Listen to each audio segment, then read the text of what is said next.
Boa noite, Carol. Boa noite. Me ouve Tudo bem? bom, João? Tudo Tudo certo? ótimo. Aham. Tô ouvindo. Maravilha. Falta um minuto agora aqui no meu horário. Eu estou em Itanhaém, litoral centro do estado de São Paulo. São 20 horas. Carol tá em Garopaba, Carol? Tô em Garopaba. Isso aí, Carol tá em Garopaba. Então, a gente já está com o Tá. pessoal entrando na sala. Ah, eu acho que a gente pode começar.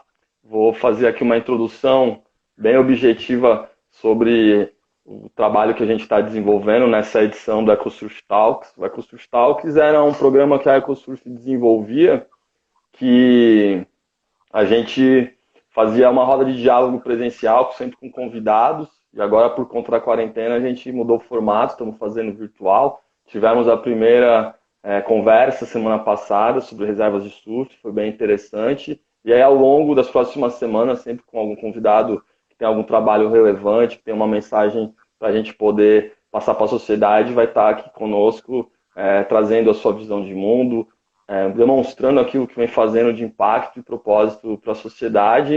Então, a gente aproveita agora, todo mundo em quarentena, as pessoas podem ficar em casa, conseguem nos acompanhar e vem prestigiar aqui. E a gente fica muito feliz, né, quando os aceites dos convites são recebidos. E, Carol, para mim é um prazer, é uma honra estar hoje falando contigo. Você sabe que eu sempre externalizo que o seu trabalho, para mim, é uma referência não só no Brasil, mas no mundo, quando a gente fala de educação ambiental, desse esforço monumental que você e todo o seu time desenvolve aí em Garopaba, e hoje a gente sabe que seu trabalho já está ganhando o mundo com um contorno muito bom, que é envolver a juventude para pensar a cultura oceânica. Então, para falar um pouco de você, Carol Skill, nossa convidada de hoje, a Carol é presidente do Instituto Monitoramento Brincosteiro, e sua paixão pelo mar fez ela sonhar em transformar crianças em guardiãs dos oceanos. Oceanógrafa de formação, idealizou o projeto Monitoramento Brincosteiro durante seu curso de graduação. Possui pós-graduação em Economia e Gestão Pesqueira e mestrado em Agroecossistemas. Atualmente está planejando iniciar um doutorado em educação com o objetivo de desenvolver um programa de formação em alfabetização oceânica, Ocean Literacy, que para as crianças é fundamental. E esse é o tema que a gente traz hoje, né, para a nossa discussão aqui, para nosso bate-papo, que é falar sobre a cultura oceânica, né, um termo muito novo e que provavelmente na próxima década vai estar na pauta do dia da agenda falar sobre sustentabilidade, porque a partir de 2021 a gente inicia a década dos oceanos, né? E a gente falar sobre a cultura oceânica é fundamental para as pessoas entenderem a importância desse ambiente, né? Que envolve a todos nós.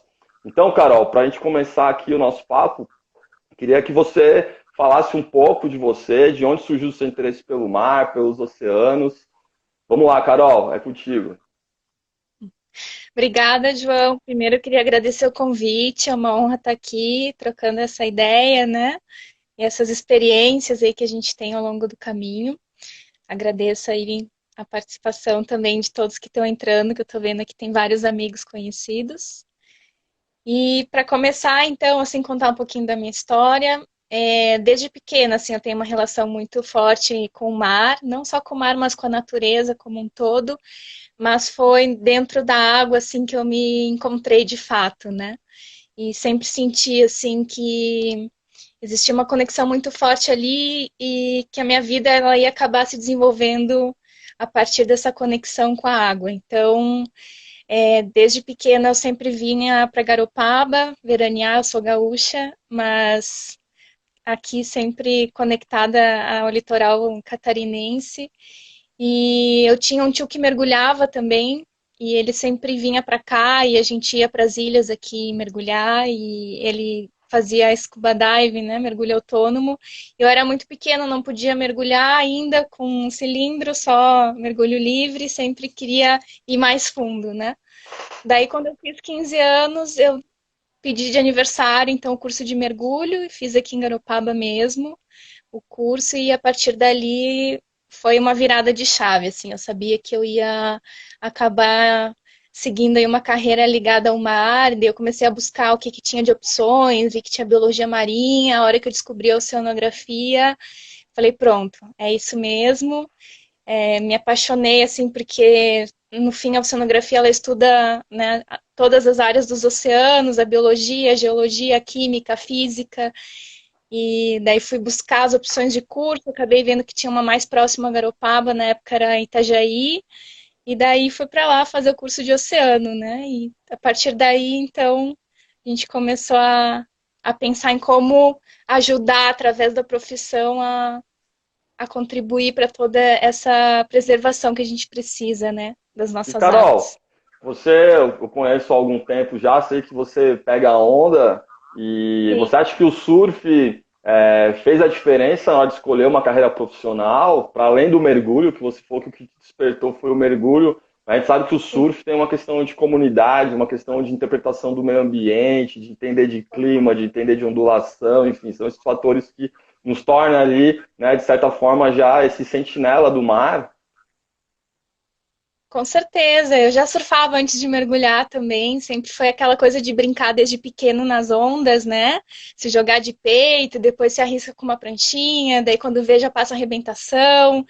E eu não tinha primas mulheres, só homens, então tipo, vamos pra água, se joga, vai tomar caldo, não dá nada, continua. Então foi assim, né? Brincando que a gente começou a pegar o gosto pelo surf e virou a minha maior terapia, assim, hoje ficar fora da água é a pior coisa que existe.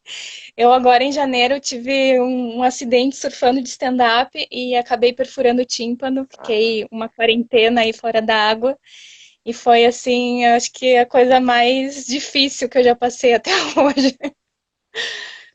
E, Carol, deixa eu te fazer uma pergunta que é o projeto Monitoramento Mirim Costeiro, ele nasce, né, da onde vem essa ideia do projeto Monitoramento Mirim Costeiro e quais são os objetivos que ele visa para a gente começar a entrar um pouco para falar a respeito do projeto e depois, né, sobre Sim. o principal mote dele, que é essa questão da educação ambiental para uma cultura oceanográfica, oceânica.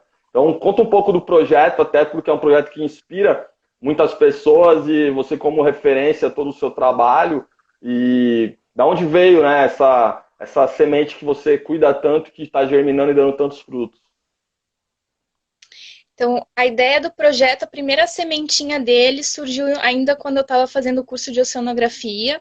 Nas práticas, principalmente quando a gente ia a campo fazer alguma atividade, que era onde a gente aprendia mais, né? Que via a conexão das coisas com o conteúdo, com aquilo acontecendo na prática, fazia sentido. Era muito mais fácil de absorver aquilo que a gente estava observando ali em campo.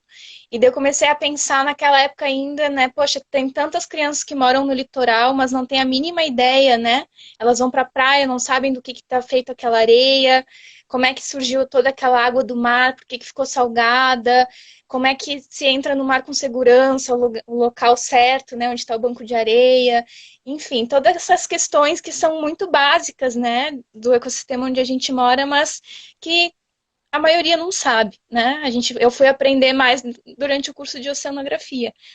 Então, naquela época já pensava, poxa, ia ser tão importante as crianças já aprenderem esses conteúdos básicos, né, desde a escola, que daí ia ser muito mais fácil de elas se apropriarem, cuidarem, criarem um vínculo, uma relação com o lugar que elas moram, que é o litoral, que é incrível, né? Não só aqui de Santa Catarina, mas o litoral em geral do mundo, né? Uma zona de transição muito rica entre o mar e o continente.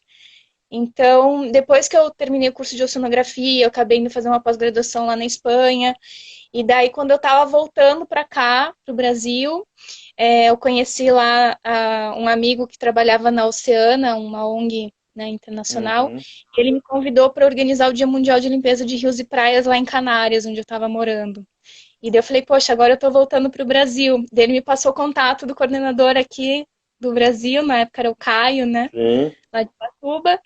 E daí comecei a organizar aqui em Garopaba, a gente criou uma rede aqui super legal com várias instituições locais, cada uma cuidando da sua praia. E daí, depois que a gente realizou aqui o Dia Mundial, eu falei, poxa, essa ação é muito legal, mas ela é mais pontual. Seria legal ter uma continuidade ao longo do ano e envolver as crianças, as escolas, né? Cuidando das praias do seu município. E daí eu comecei a resgatar aquela ideia, assim, da época da faculdade e daí dali surgiu o monitoramento, assim. A gente E, começou, e uma comecei a coisa escrever, daí... Não, mas Oi? só fazer um parênteses, né? Uma coisa que é muito interessante, que às vezes essa simples ação de limpeza de praia, que é um evento pontual, um evento simbólico, ela te desperta para questões muito maiores que é pensar esse ambiente que você falou, esse importante ambiente de transição, e quantas pessoas já não foram sensibilizadas e tocadas ali, e hoje tem uma carreira profissional e começaram simples numa limpeza de praia, né? Parece que a sua história é para além disso, mas isso é muito simbólico porque você consegue ter esse trabalho de engajamento social e a educação também tem essa questão do engajamento das pessoas, né?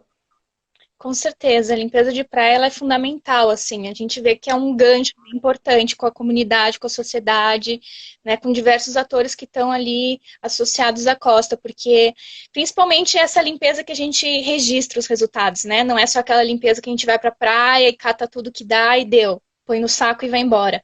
Mas essa que a gente segue, né, uma metodologia que registra, cataloga todo o resíduo, tem uma sistematização dos dados, tem um retorno para a sociedade, é fundamental, porque as pessoas se dão conta do tamanho do impacto que existe e a quantidade que às vezes a gente passa desapercebido por cima de micro-resíduos, né? Que a gente só percebe realmente quando está ali registrando, separando. É impressionante, assim, as pessoas que participam, elas começam a aderir mais, assim, às causas, elas acabam toda vez que vão para a praia levando sua sacolinha, limpando, é uma virada de chave importante, com certeza. Carol, e quantos anos já existe o monitoramento mirim costeiro e qual é o principal objetivo dele hoje? Então, a gente começou a aplicar ele em 2012, em 9 escolas municipais aqui de Garopaba, através da Unguiama, né, com o Kiko e com a Simone, que foram meus parceiros aí para a gente começar. E daí foi um piloto, assim, a gente foi testando a metodologia, foi vendo que dava certo, incrementando cada ano mais ferramentas, mais práticas, e ele começou a se consolidar, né? E a partir daí a gente começou a incluir mais turmas também da rede municipal, e o objetivo sempre foi oportunizar para as crianças a chance de ir para a praia e se conectar com esse ambiente, através da prática, da pesquisa, e fomentar neles esse senso de curiosidade, de exploração, que lugar é esse, como que a gente vai estudar isso, a gente vai virar pesquisador, então a gente vai de uniforme de pesquisador, vai botar chapéu, vai botar camiseta, vai pegar um monte de ferramentas e a gente vai falando já desde o primeiro encontro, ó, gente, vocês vão virar pesquisadores, cientistas de verdade. Tudo que a gente está usando aqui é tudo ferramenta que se usa na pesquisa, na universidade, é binóculos, é mini microscópio, né, pazinha, é lupa, é bússola, é um kit de análise de água, um laboratório de química. Então, nada disso é brincadeira, a gente vai brincar, vai se divertir, mas tudo que a gente está fazendo é uma pesquisa de verdade. Então, eles já vão super, assim, empoderados, né, super motivados para a praia, e daí, chegando lá, a gente estimula eles a, justamente, aprender pesquisando na prática, né. Então, tem todo um roteiro, uma metodologia, um passo a passo, a gente tem a planilha de campo e vai desenvolvendo a pesquisa com esse objetivo de conectar as crianças com esse lugar que eles vivem, começar a aprender sobre ele de uma forma muito mais divertida, interessante, e que eles percebam a importância, né, de preservar esse lugar que é incrível, né? Carol, Tem inúmeras. o projeto ele é um projeto transversal, multidisciplinar. A gente Sim. percebe que você trabalha com várias áreas do conhecimento, as ciências, a geografia, a matemática, a química, a física. E fala um pouco como que é essa mistura toda, né, para criança ali, como você fala, eles estudam brincando, eles brincam estudando. Isso faz toda uma diferença nesse processo, né, de educação e aprendizagem para o aluno. Poucas escolas a gente sabe que traz esse tipo de método, né, e a gente sabe que transforma mesmo a realidade deles, que isso daí cria marcas nessas crianças de conhecer de fato, né, um ambiente do qual eles pertencem e, de certa forma, tecnicamente, eles pouco sabiam a respeito. Sim. A gente brinca assim que, na verdade, não existem caixinhas, né, que separam os conteúdos. A vida, ela tá aqui, ela é um todo. A gente aqui costuma separar tudo nas caixinhas e fragmentar cada uma na sua gavetinha. Agora a gente vai falar disso. E na verdade está tudo acontecendo ao mesmo tempo, né? Então, dentro da prática, conforme a gente vai seguindo ali a metodologia de observar a maré, as ondas, o tamanho do grão de areia, fazer a rosa dos ventos na areia, se localizar onde é que está o norte, o sul, leste, oeste, sentir a brisa, o vento, de onde é que está vindo a intensidade, medir temperatura, ar, água, né? Tudo isso a gente está fazendo matemática, está fazendo conta, a gente está se localizando, está trabalhando geografia, está montando um transecto de pesquisa na areia com 5 quadrados de 2 por 2, então a gente tem uma trena, a gente tem barbante, a gente tem estacas, está medindo área, calculando metragem quadrada, perímetro. Então, tá tudo acontecendo ali ao mesmo tempo, sem eles saberem que eles estão estudando matemática, geografia, ciências, né, história, a gente trabalha um pouco também disso dentro da prática, né? Então, ao mesmo tempo, eles estão ali aprendendo tudo isso, física, como é que se formam as ondas, por que, que elas quebram na beira da praia, por que, que o nível do mar sobe e desce durante o dia, que a gente chama de marés, qual que é a influência da lua e do sol nisso tudo. Então, assim, é uma aprendizagem prática, né? Ela é transversal, que nem tu falou, e depois que tudo isso eles registram, né, os resultados na planilha. Então, eles estão ali trabalhando tabela, depois a gente volta na escola em outro dia, trabalha esses resultados, cria gráficos com eles no quadro, discute os resultados, extrapola aquele resultado daquela área de pesquisa para a área inteira da praia, então já trabalha um pouco de estatística ali, sem a gente estar nomeando, né, categorias, disciplinas, agora a gente está fazendo isso, isso e aquilo. E ao mesmo tempo, as profs que estão junto participando, a gente vai mostrando para elas também que elas podem continuar esse trabalho depois em casa, né, na escola, em casa também dando trabalho para as crianças. E a gente tem vários exemplos, né? A gente viu aqui várias profs também que entraram. A Jaqueline lá da escola de Ibiraquera, nossa parceirona, que desenvolveram depois trabalhos maravilhosos em cima desses resultados, que é um dado empírico que as crianças coletaram na praia, né? Eles se apropriaram desse resultado, eles coletaram, eles têm um vínculo com aquela informação. Não é uma informação que vem de um livro, que não tem nada a ver com o contexto que eles vivem. Então é muito mais gostoso se trabalhar na sala de aula, dentro de uma disciplina, com um resultado, uma informação que tu coletou, que tu tem uma história em relação àquilo, do que qualquer informação de um livro, né? Então, teve profs que desenvolveram até peça de teatro com o conteúdo do projeto, história em quadrinhos, na aula de artes trabalharam mosaicos com resíduos, assim, tem vários exemplos, né? Uhum. Material jornalístico, está sendo super legal. Então tem Isso um depende do componente. desenvolvimento das profs também, né? Claro, então assim, tem um componente de educomunicação, que é um conceito já utilizado na educação, mas que também poucas pessoas conhecem, e é justamente para essa. Cria-se uma narrativa, né, em torno de uma história que eles foram ali os protagonistas, e depois eles contam essa história como parte, né, disso que foi realizado. É muito Sim. interessante. E como acontece hoje o projeto de monitoramento Mirim Costeiro? Ele é um projeto que ele está dentro do projeto político-pedagógico do município de Garopaba.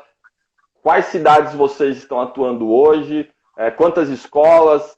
Cada saída de campo, uma pergunta que surgiu aqui, né, do pessoal que está acompanhando. Quantas crianças por saída de campo? Então, se você puder dar um panorama global, né, do projeto, seria importante para nós. E aqui mais uma pergunta do pessoal do Praia Limpa Gaivota, se é uma educação não formal ou educação formal, né, que você conseguiu impetrar ali, no caso, dentro do sistema de ensino do município. É uma educação não formal, né? A gente levou a proposta para a Secretaria de Educação em 2011, para que, se houvesse a permissão da Secretaria, a gente poder aplicar esse projeto. Eu expliquei que era um projeto piloto, era um projeto pioneiro, então a gente ia testar essa metodologia. Como não envolvia recursos da prefeitura, eles aceitaram, né? Então, bem-vindos, vamos testar. E no fim deu super certo, foi super legal, né? A gente era um projeto no início, acabou depois virando instituto em 2017. Criamos nossa sede, então hoje virou, né, uma ONG, uma associação, que se chama Instituto Monitoramento Mirim Costeiro. A gente está trabalhando com 12 escolas aqui no município de Garopaba, que engloba toda a rede municipal. Então são crianças do quarto e quinto ano. Algumas escolas são só o quinto ano, porque tem turmas muito grandes, e as menores é o quarto e o quinto ano. Ali eu vi a pergunta, né? Dá uma média de 370 crianças por ano letivo que a gente trabalha, só em Garopaba. E as né? saídas de campo, elas são com turmas? Como que é a escala disso? Então, com as turmas. Então, a gente tem uma média de 6 encontros por ano com cada escola, começando pelo primeiro encontro, que é a introdução, que normalmente a gente faz ou na escola ou na sede do monitoramento. Daí, depois, a gente já vai para campo com eles. Daí faz a prática de monitoramento, depois retorna na escola, faz a análise dos resultados. Depois a gente tem uma saída ali no inverno, que é para o avistamento das baleias francas, que a gente faz aqui numa das praias onde elas estão. Depois a gente tem a segunda saída de monitoramento no segundo semestre e o retorno na escola para fazer o fechamento dos dados e também a avaliação com as crianças, com as professoras e com as diretoras. E daí a gente vai fazendo um cronograma assim. Então, são 12 escolas. Daí a gente faz os 12 primeiros encontros com cada escola, depois faz as 12 primeiras saídas de campo, e assim vai. Conforme vai fechando o calendário, vai seguindo para a próxima atividade. É bem corrido, assim, porque a gente depende muito também da condição climática, né? Porque é muito campo. Então, pega ali no inverno, umas semanas com chuva, acaba atrasando bastante o nosso calendário. Mas, graças a Deus, a gente acaba sempre conseguindo, no fim do ano, fechar. Tá, de 100%, quanto é campo e quanto é sala de aula? Uma É mais ou menos porcentagem. na metade, metade. Porque sempre depois de uma prática tem o retorno na escola, Uhum. né? E aí, no caso, as professoras, como que é a adesão delas quando o projeto chega na escola? Eu já tive também a oportunidade de trabalhar com escolas, com educação, mas para recursos hídricos, e às vezes não tem muita adesão muito grande, porque você chega na escola e a professora já está com uma carga muito. Já para cumprir o próprio programa político-pedagógico da escola, já é uma carga, às vezes, excessiva de trabalho, com pouca estrutura, e por vezes Sim. projetos interessantes as professoras não conseguem absorver, mesmo às vezes se a diretora quer o projeto, mas a gente sabe que quem realiza são as professoras na sala de aula. Então, como que é essa adesão das professoras? Se existiu resistência, não existiu? Agora que o projeto já está consolidado, já são quase 10 anos de projeto acontecendo, talvez fique um pouco mais fácil de você dizer o que se trata do projeto. Mas como que foi essa questão no início da adesão dos professores e diretores das escolas? Sempre foi bem legal, assim, né? Claro que depende muito do perfil do professor. Então, a gente tem aquele professor que é super engajado, que está junto o tempo inteiro, que faz a prática junto com as crianças, como se fosse mais um aluno, que está ali na areia, cavando, peneirando, explorando junto, né? Se encantando junto. Também para eles é um conteúdo super novo, porque eles também não têm esse acesso, né, ao conhecimento específico da oceanografia, da geologia, da biologia. Então, tem muitos que adoram, assim, né, a atividade, e depois, que nem eu falei, trabalham em sala de aula e tal. Mas, claro, tem alguns que não têm esse nível de engajamento, né? Então, às vezes, não participa assim tão a fundo, ou só vai junto na saída de campo e não se envolve, não trabalha os dados em sala. Ele é um projeto que ele não é obrigatório na escola, né? Ele é não formal. Então, ele não tá, ele contempla o conteúdo da grade curricular do quarto e quinto ano, mas ele não está dentro do projeto político-pedagógico, no sentido de, tipo, é preciso executar esse projeto. Né? A gente vai como um convite, a gente nunca teve, até, né, desde que a gente começou há 8 anos, um caso de uma escola não querer participar, pelo contrário, quando a gente ainda não tinha envolvido todas as escolas, tinham escolas demandando, por que que a nossa ainda não participa? Né? Então foi super legal também abranger essas escolas mais rurais de Garopaba, que ainda não estavam, né, inseridas no projeto, que a gente percebeu que eram crianças que realmente precisavam ter mais essa oportunidade de se aproximar da praia, porque quase nunca iam. Isso foi uma coisa que a gente Uhum. percebeu muito aqui em Garopaba, por mais que seja um município litorâneo, as crianças não têm tanto esse vínculo com o mar ou a oportunidade de usufruir da beira de praia. E isso foi bem chocante para nós, porque a gente não tinha essa noção ainda, né? E o quanto o projeto era significativo, não só no sentido de trazer novos conhecimentos de uma forma lúdica e divertida, mas de oportunizar essa vivência que era conhecer o município que eles vivem, mas que não tinha essa oportunidade. Ou ver Então, uma baleia pela primeira vez, ou rolar numa duna pela primeira vez, que nem a gente acabou, né, sabendo. Então, É, aproveitando o gancho, Carol, eu percebo que esse projeto, de certa forma, ele traz a comunidade para dentro da escola e a escola para a comunidade. Então, existe essa troca, porque, de fato, é o papel da escola, né? A escola ela tem que ser, né, um espaço da comunidade, não um espaço onde a gente tem ali paredes e grades, como muitas escolas que a gente vê por aí. A escola tem que ser um espaço aberto, de troca, de construção dos saberes, de envolvimento da comunidade. isso já é uma realidade em Garopaba? O projeto também cumpre esse papel? Com certeza, assim, a gente é uma das coisas mais gratificantes que a gente sente é quando a gente chega na escola e as crianças nos veem dentro da sala de aula e começam assim a gritar, assim, vamos pra praia, uhul, que legal, não sei o quê. Então isso é muito legal porque, tipo, a gente já vê que para eles é positivo. Só o fato de sair da escola, pegar o ônibus, ir pra praia, a gente vai cantando, tem as musiquinhas, né, que a gente foi adaptando com a questão do lixo, com a limpeza da praia. Então, assim, a gente tenta aproveitar ao máximo esse momento que a gente está com as crianças, e é muito legal porque já teve saída de campo que a gente precisou mudar de praia porque o nível da maré estava muito alta, ou né, a condição de vento, enfim, aqui a gente tem que acabar tendo essa flexibilidade, né? E de chegar numa praia que as crianças falam, algumas, né? Uau, nunca tive aqui, que lugar incrível, sabe? Ou tá ali na praia cavando e pegar um mini microscópio que amplia 60 vezes e olhar um grão de areia e falar, nossa, parece diamante, né? Umas coisas assim que aquele despertar, aquela coisa inovadora, assim, a descoberta, né? Que para eles na hora assim é algo incrível. E é legal que eles levam isso para a escola também, né, quando eles retornam, mas levam para as famílias. Então a gente tem vários casos aqui de familiares que a gente conhece, que as crianças participaram, que depois nos deram esse feedback, assim, né, de quanto era legal que eles voltavam super motivados para casa e contavam que eles aprendiam para os pais, né. Então isso é muito legal, porque a criança ela passa a ser o agente multiplicador, né, e Uhum. educador de baixo para cima, né, dentro da Legal. família e da comunidade. Ó, pedir pro pessoal que está acompanhando a gente, sempre no meio da live, a gente está quase chegando na metade do nosso tempo de 60 minutos, que é o que o Instagram permite a gente poder fazer de transmissão.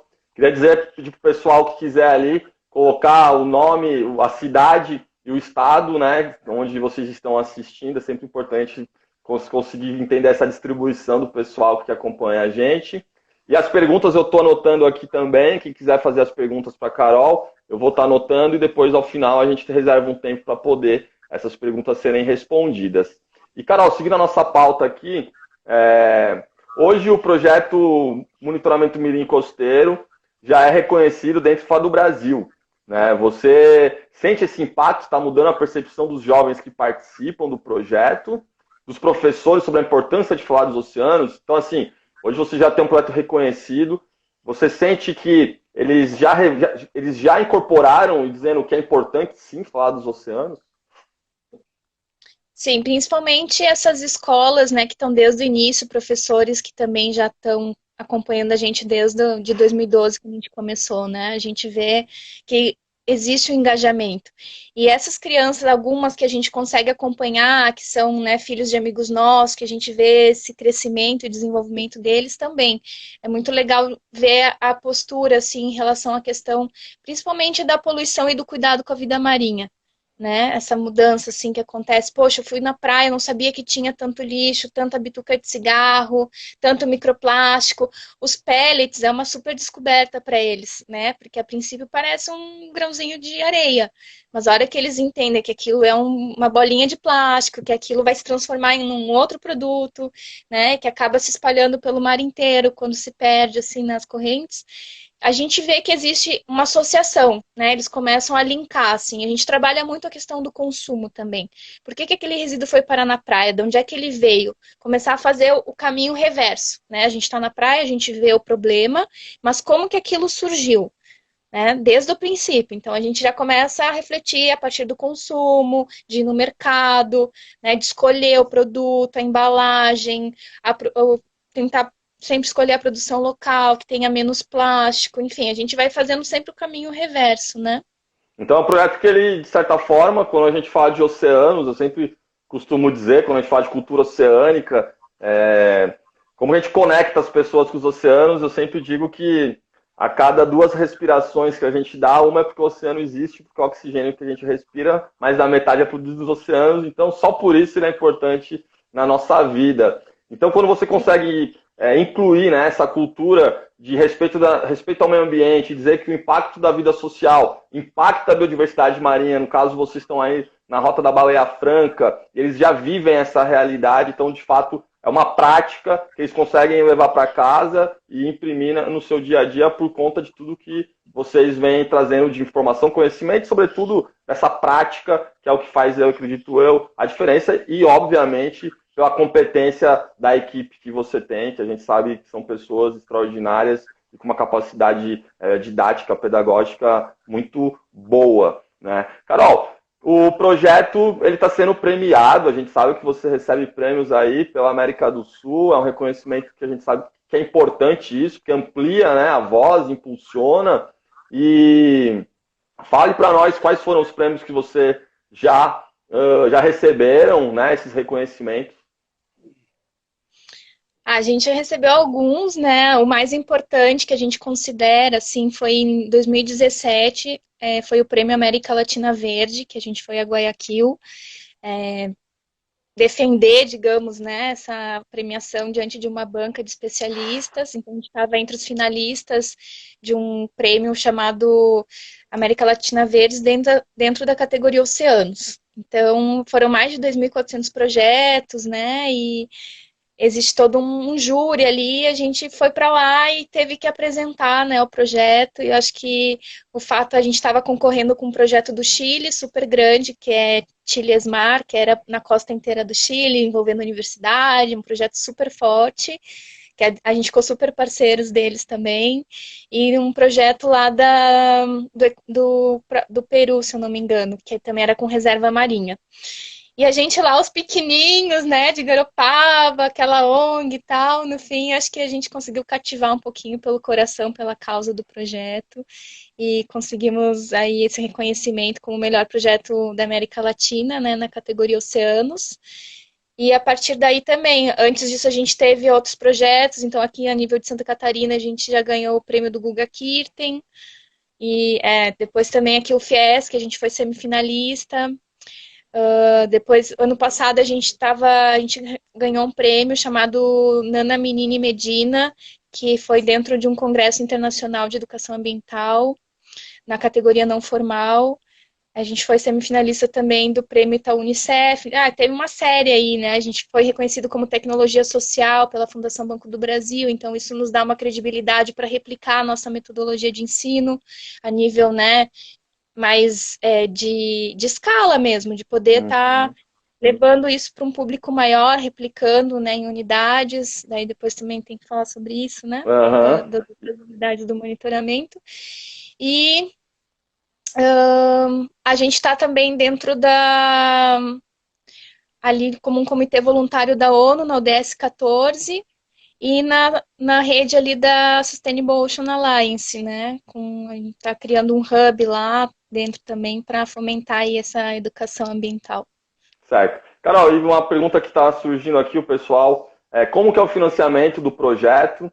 Né? Você tem parceria com a prefeitura, vocês trabalham também com doações, talvez os prêmios, por vezes, são mais uma homenagem, um reconhecimento simbólico, mas às vezes também tem algum aporte financeiro. Como que o projeto hoje se sustenta na parte financeira? É importante isso, até porque quem está acompanhando a gente, quiser conhecer, criar canais, fazer mais dinheiro chegar no projeto, também é uma oportunidade aí de você dar os caminhos. Com certeza, estamos precisando aí de mais parceiros. O projeto, a gente depende, assim, tem várias estratégias, né, de captação de recursos. Então, a partir do Instituto, a gente busca recursos locais, então a gente tem uma rede de apoiadores locais, que envolve o comércio, envolve hospedagem, restaurantes, né, o setor do turismo também. Então, a gente tem essa rede que é um apoio mensal, que cada empresa consegue aportar assim, um valor dentro de cotas que consegue manter, né, por um ano. Depois a gente também tem doações pontuais de parceiros. Temos ali uma opção também de estar buscando sempre em editais, então editais públicos, editais privados. Algumas premiações têm algum tipo de remuneração, a maioria é reconhecimento, mas algumas, né, a gente acaba conseguindo algum apoio financeiro também. E a gente tem uma plataforma ali no Benfeitoria Recorrente também.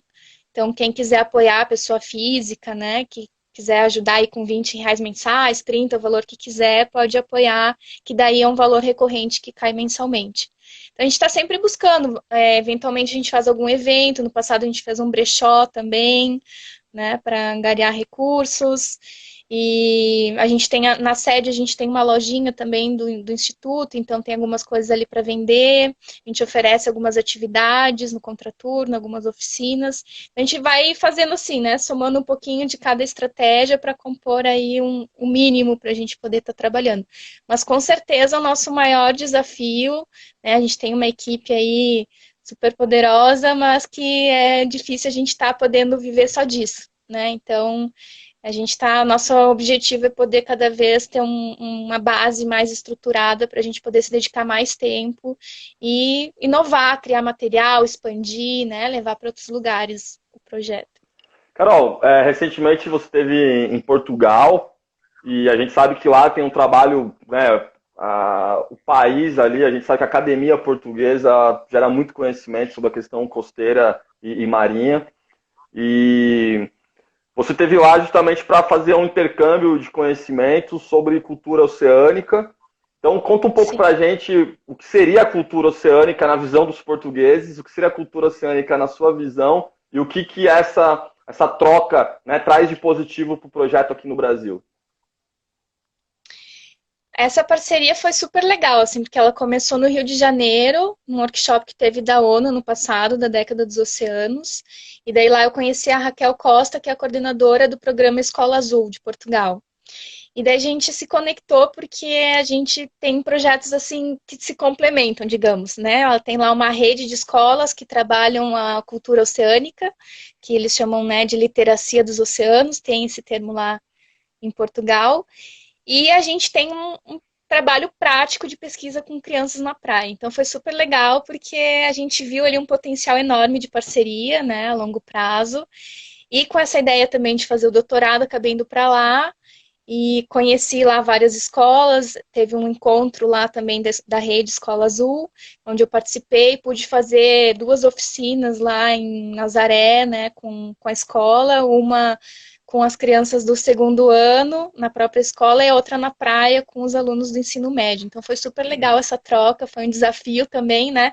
Idades totalmente diferentes, dinâmicas totalmente diferentes, mas foi super enriquecedor, assim, porque a gente vê o potencial que tem nessa questão de aproximar as crianças, os adolescentes com a costa.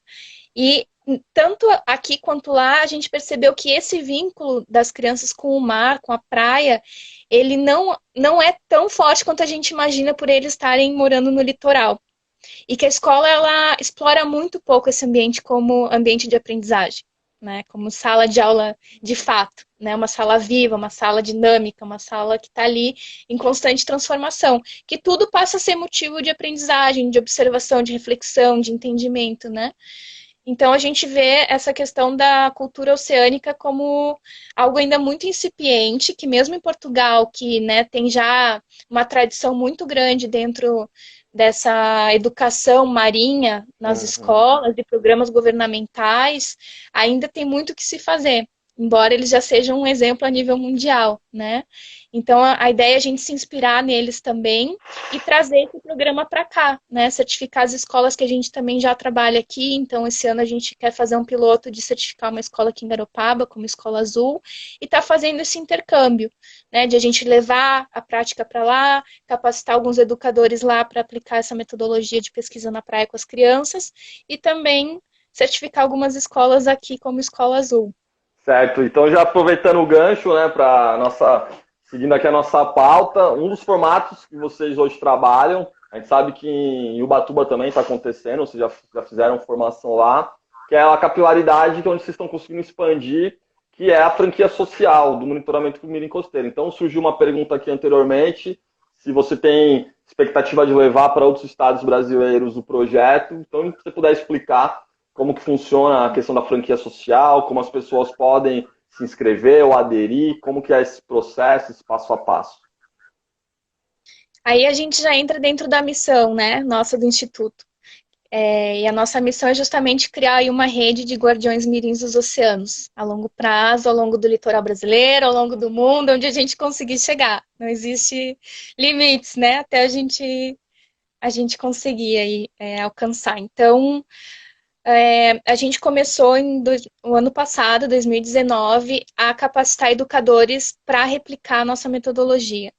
A gente começou com Ubatuba, em São Paulo, né, com uma equipe lá em Tamambuca, com o SERI, que é o Centro Esportivo e Recreativo lá de Tamambuca, como parceiro.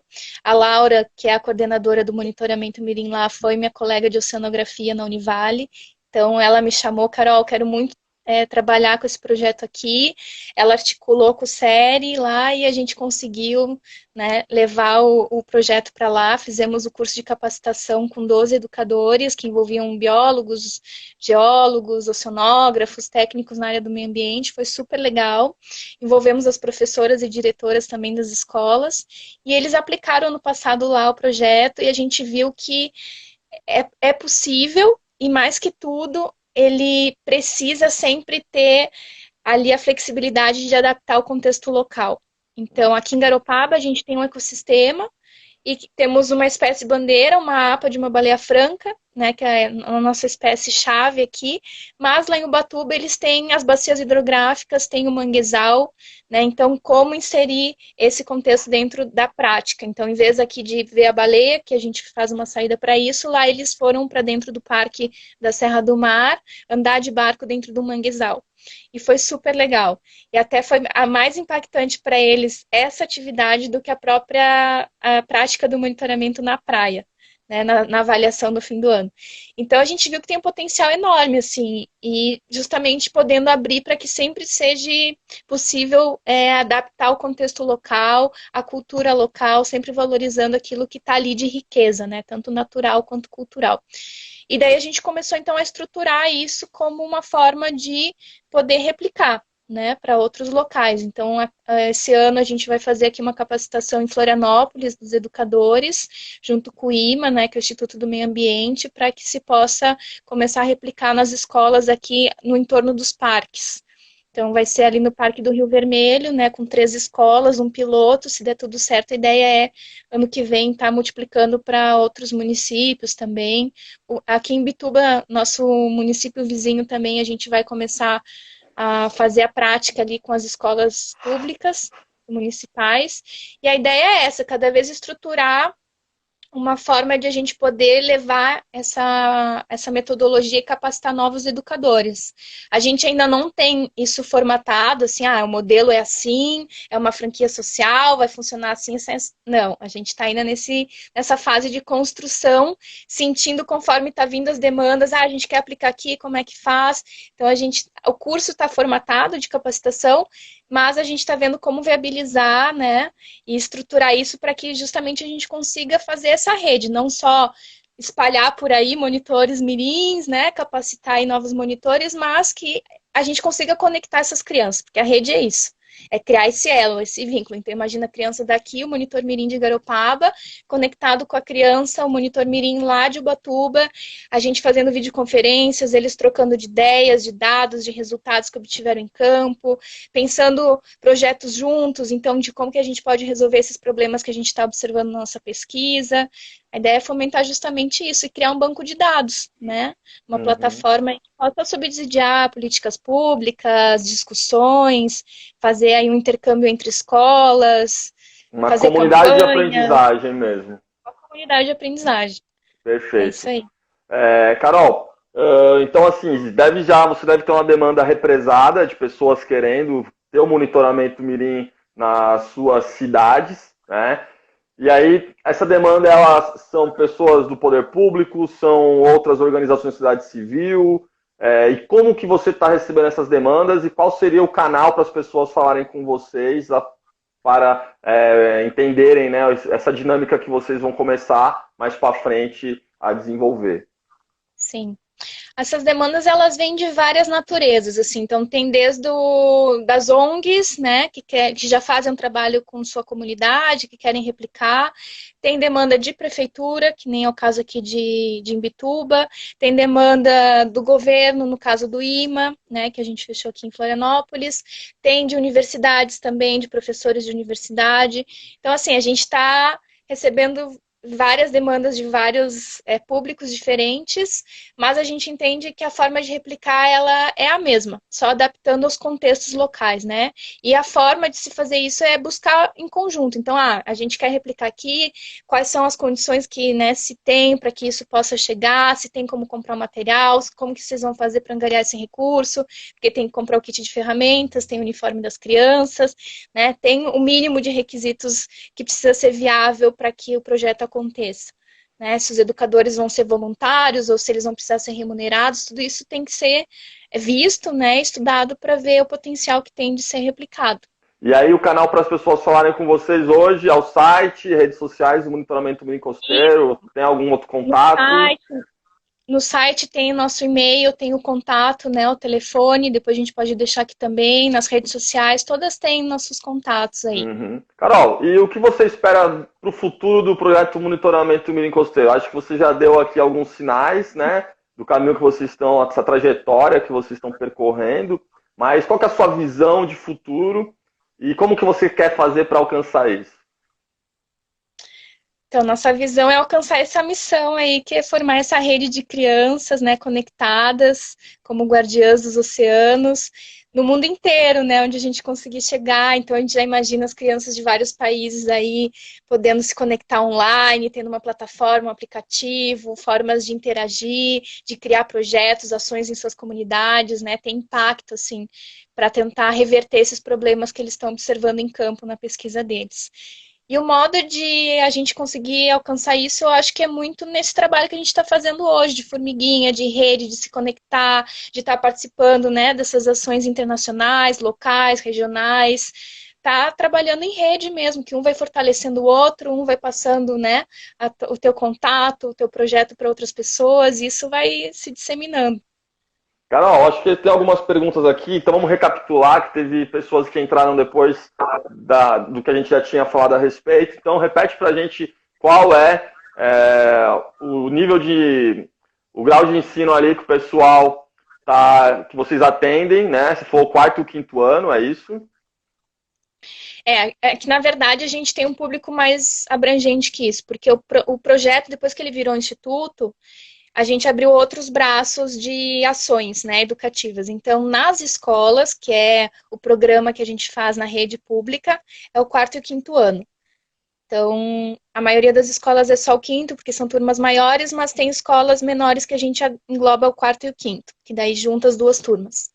Mas, fora da... Oi? Não, pode continuar. Tá. Fora da escola, na sede, a gente tem o Mini Museu do Mar e ali a gente oferece oficinas também. E uma delas é a expedição científica, que daí a gente trabalha a partir dos 5 anos, que é uma oficina no contraturno escolar, que a gente tem uma turma semanal e daí a gente sai explorar, vai fazer trilha, vai para as praias, vai para Costão, vai para Poça de Maré, vai para as lagoas, né? E daí desde os 5 anos. Então, esse trabalho a gente começou a adiantar, porque a ideia é poder oportunizar para as crianças cada vez mais cedo ter esse contato, né, com a natureza, criar esse vínculo, para daí se sentir um guardião, se apropriar, né? E quantos jovens já passaram pelo projeto nesses 8 anos? A gente teve mais de 2.250, se eu não me engano, estudantes que se formaram como monitores mirins costeiros. E No fim do ano a gente escolas... entrega um certificado. São 12 escolas de Garopaba e temos mais 3 lá em Ubatuba, em São Paulo. E, Carol, deixa eu te fazer uma pergunta. Hoje a gente entende que a gente vai começar a falar muito mais de oceanos a partir do ano que vem. Né? Existem várias estratégias sendo criadas e construídas para a gente poder levar essa pauta dos oceanos. E eu queria saber de você, qual que é a sua expectativa? Você está muito bem articulada já para que o seu trabalho continue sendo essa referência e alcance mais pessoas e mais escolas. Né? Então, como você enxerga essa oportunidade da gente poder ter os próximos 10 anos para tratar de oceanos dentro de uma agenda global? Eu acredito que é a nossa grande chance, assim, nossa bola da vez, né? Então, é um momento onde a política pública vai estar começando a olhar para essa questão, começando a dar atenção, a disponibilizar recursos para projetos, para programas, né, a nível nacional, de rede pública mesmo de educação. Então, acho que é o grande portal que a gente tem aí, digamos assim, para poder entrar de fato na nossa educação pública brasileira, né? Porque a gente tem um Brasil aí com em torno de 8.500 quilômetros de linha de costa, aonde as escolas praticamente não trabalham o conteúdo dos oceanos, não está previsto, né? Um programa que trabalhe isso dentro da grade curricular. As crianças praticamente não têm vínculo com o oceano, com o mar, com a beira de praia. Então é a grande chance que a gente tem agora de começar a olhar para isso, de criar uma estratégia nacional para isso poder ser discutido e implementado através de um programa.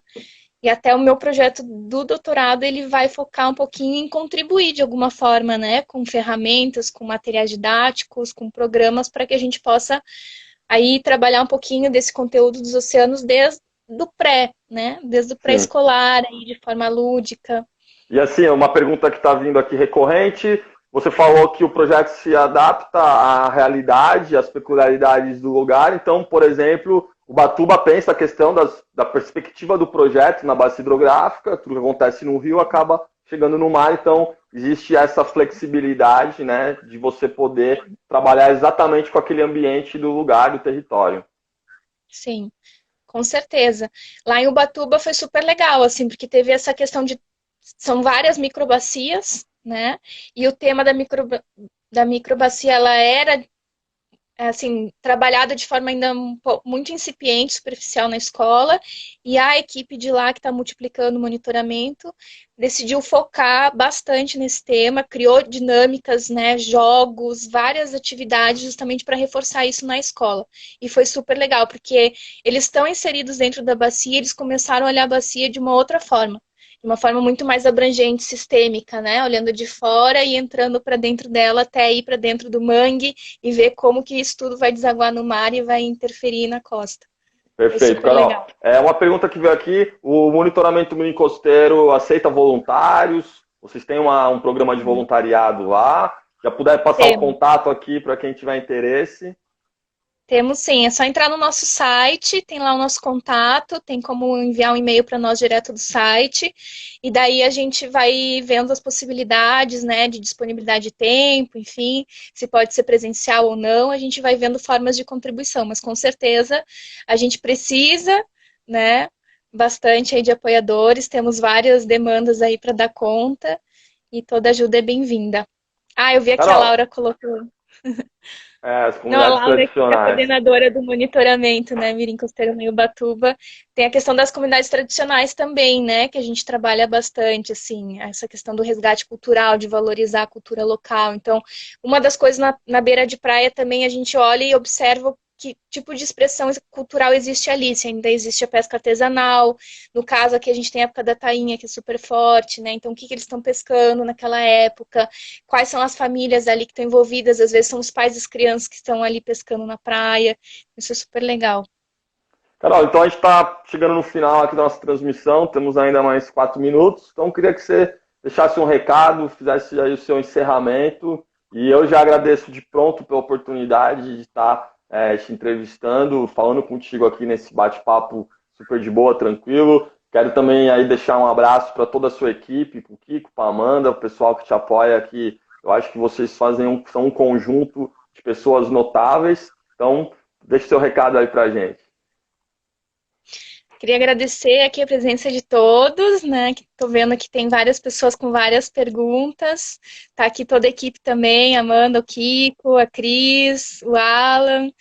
E em nome da equipe aqui também, né? A gente está super aberto. Quem quiser saber mais, contribuir ou de alguma forma, né, aportar, é só entrar em contato conosco e vamos costurar aí esse sonho, construir ele junto, criar essa rede.